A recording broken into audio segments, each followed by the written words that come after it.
Only one. Thank you. Da-ți la porumbei, bă. Thank you. Dar câte puțin dă-le tu, puțin, foarte puțin dă-le. Ne uită că vine o grămadă râșe, puțin de eni dă-le.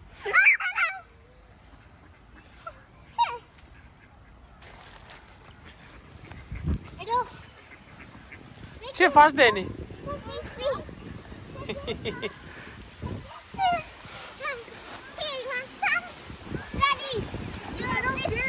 Prințule, dar aici am venit și aruncați tata, aici, în partea asta dați-le, că nici fug în jos.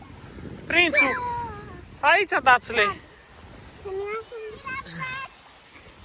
Prințule, dar it's lost, it's so much.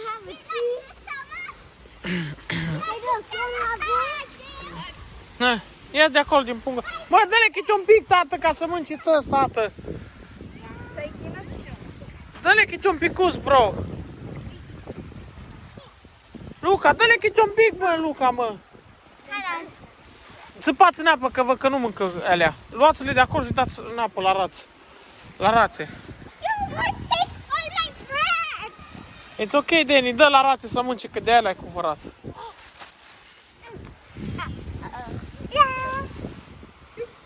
Dați la rațe, dă Deni și la tata. Hai, du-te acolo și dă-le. Dă-le la rațe, că se duc rațele. Dă că se duc rațele, Deni.